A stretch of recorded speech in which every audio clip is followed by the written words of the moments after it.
Hey friends, Wayne over here at Ram Man Inc. Don't forget the ink. So, we're going to briefly go over the Jeep unit bearing hubs. Essentially, I break them down into the early ones, basically 90 to 99, like what we offer. There's this one here. There's a middle one, and then there's 2000 through about 5, and then there's the later style, which we use. The later style is tapered bearings. It's designed much better.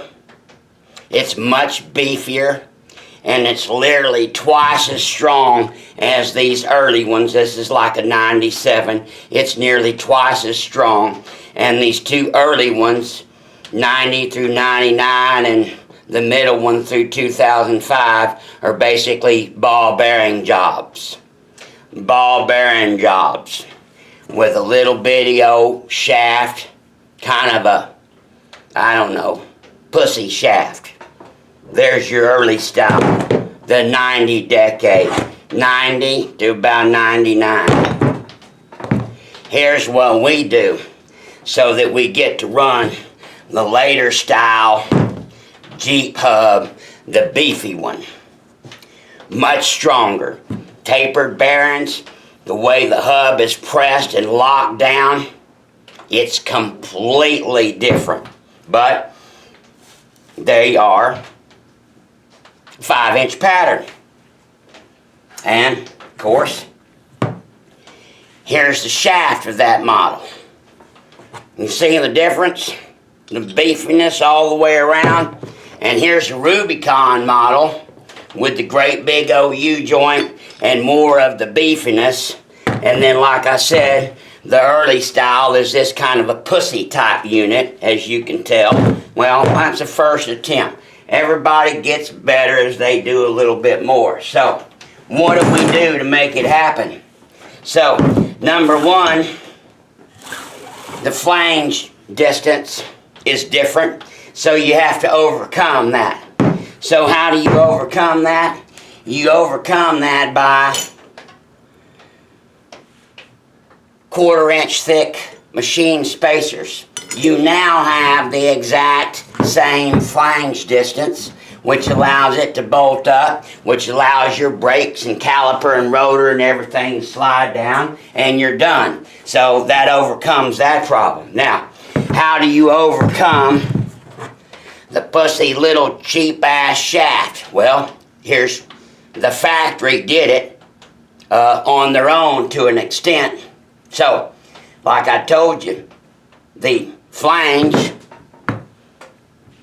is a little bit different by 1/4 inch.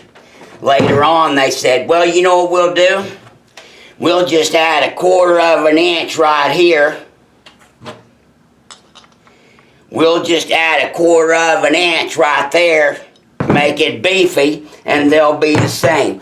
Voila! There is a couple of smart ones over there in the engineering department out Mopar. There's a couple, I didn't say all of them. So, that's how you overcome that problem. So, on the early Jeeps, 90 through about 2005, we get to send off the later style hub. We've changed the bolt pattern to the standard 4.5, as you can see right there. You have the mounting plate, and you get to run the beefy shaft. Voila! Now, you have one assembly, 2006 up, Timken style, heavy duty, tapered roller bearing, and greasable through the ABS sensor. It's nearly indestructible. I've had it on our yellow Jeep spinning them 38s, and people seen it over the last few years buried in some ungodly shit and some predicaments. Broke several shafts, broke them. But I have never broke a hub, never broke a hub on Mr. Badass Jeep.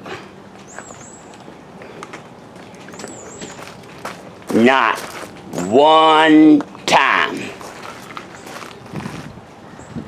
Not once.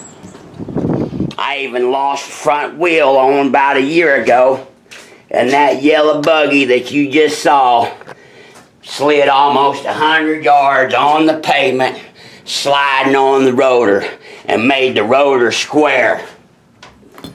Squared off the rotor on the concrete, but that Timken hub did not break. Couldn't frickin' believe it, and still don't believe it. So, get you some locking hubs on that Jeep, change how it drives, get you some horsepower, and free that bad boy up. What are you waiting on? Bye.